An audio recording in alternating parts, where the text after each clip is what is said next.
salah satu firman yang sangat tajam daripada Kristus Yesus, di mana hatimu berada, di situ uangmu berada. Di mana uangmu berada, di situ hatimu berada.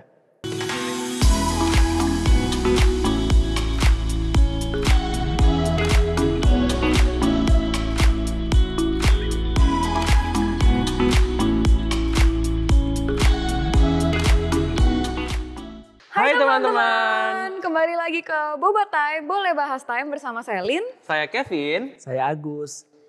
Oke, jadi hari ini kita akan membahas suatu topik yang berkaitan dengan kehidupan bergereja kita nih.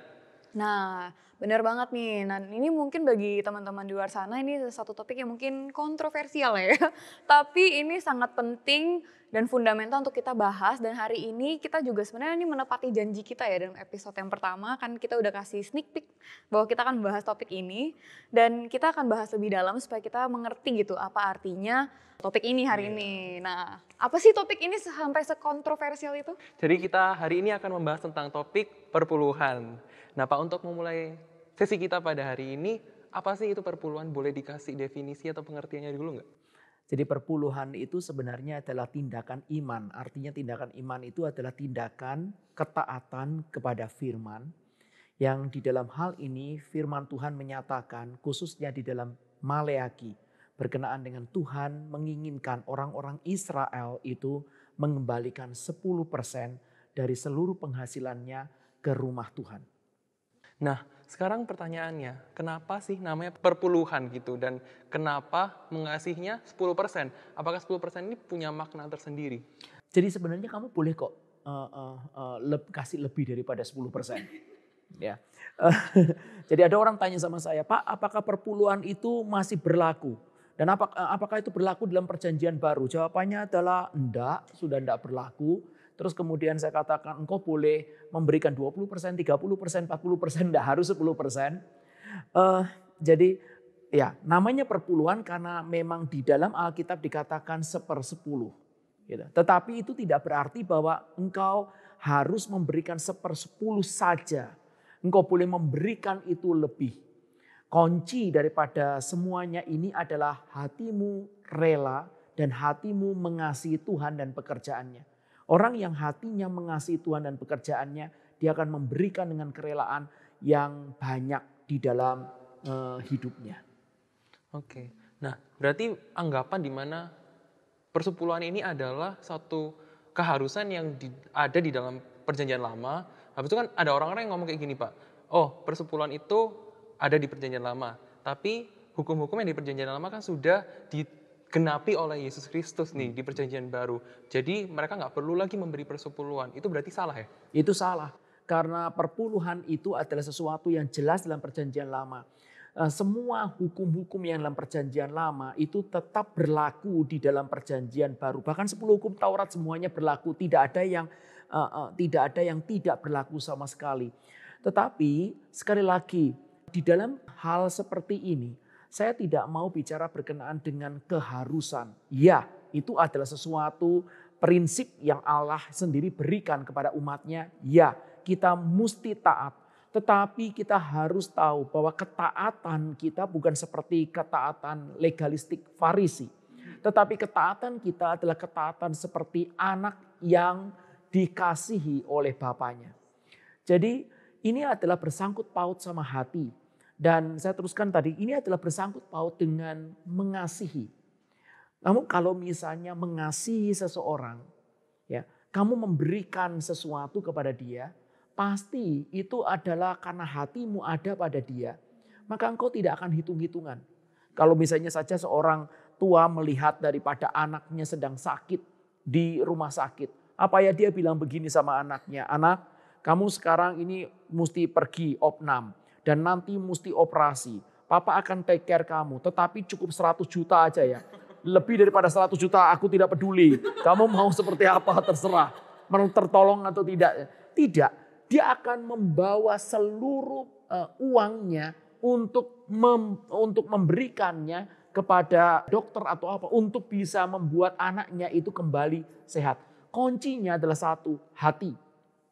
Nah, Karena ini bersangkut dengan uang, maka salah satu firman yang sangat tajam daripada Kristus Yesus, di mana hatimu berada, di situ uangmu berada. Di mana uangmu berada, di situ hatimu berada. Nah, di situ Yesus menyatakan kesatuan antara uang dan hati. Jadi banyak orang sulit untuk memberikan perpuluhan. Pertanyaannya adalah apakah kita belajar mengasihi Allah dan belajar mau rela untuk berbagian di dalam pekerjaannya atau tidak. Jadi ini lebih ke bukannya, walaupun ini diwajibkan, tapi kita harus melakukannya itu dari hati kita. Ya yang sebenarnya emang rela. seluruh daripada hukum-hukum Allah itu adalah sesuatu kewajiban, tetapi tidak pernah ada orang itu melakukan kewajiban itu dan menjadi sesuatu yang baik bagi dirinya dan diterima oleh Allah.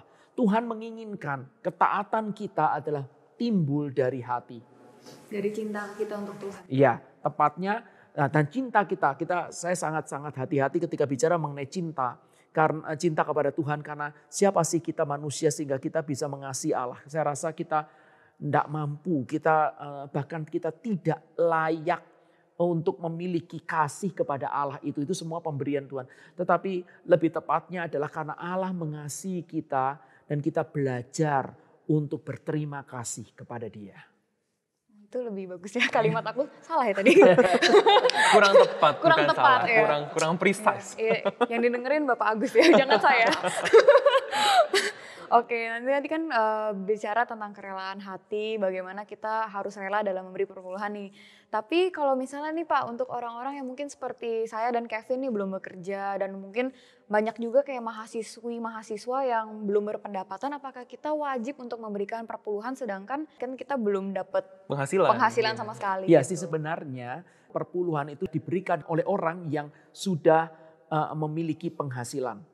Jadi misalnya di dalam hal ini, misalnya Kevin punya papa, misalnya sebagai orang Kristen dia akan memberikan perpuluhan daripada penghasilannya. Dan itu sudah termaktub di dalamnya, itu adalah kehidupan Kevin. Karena kan itu papa Kevin yang ada penghasilan dan kemudian 10%. Tetapi saya sering sekali mengajar kepada anak-anak muda. Sejak dini engkau mendapatkan uang, khususnya uang saku. Belajarlah dari hal yang kecil ini untuk memberikan perpuluhan. Jadi misalnya Kevin diberikan uang saku oleh papanya 500.000 rupiah misalnya satu bulan. Belajarlah engkau hidup dengan 450.000 rupiah. 50.000-nya kasih untuk perpuluhan. Jangan kemudian kasih untuk perpuluhan terus kemudian minta lagi sama papanya. Gitu. Jadi ini adalah sesuatu cara pembelajaran yang baik untuk engkau bergantung kepada Tuhan sejak engkau itu muda. Jadi lebih ke mentrain diri kita sendiri gitu. Iya. Disiplinkan diri. Iya. Menarik. Harus belajar ya kita. Iya, kita harus belajar taat berarti. Luar biasa, ngomongnya gampang. Taatnya agak susah ya. Tapi bisa, di dalam anugerah Tuhan bisa. Gitu. Kita kalau bertumbuh kita melihat Tuhan itu mulia, kita melihat daripada cinta kasihnya kepada kita bisa makin melihat daripada keindahan Kristus, kita itu tidak akan hitung-hitungan kok. Ya, sama kayak yang tadi Bapak bilang ya, orang tua ke anaknya. Iya. Kita perlu kasih perpuluhan itu dari pendapatan kotor atau bersih nih.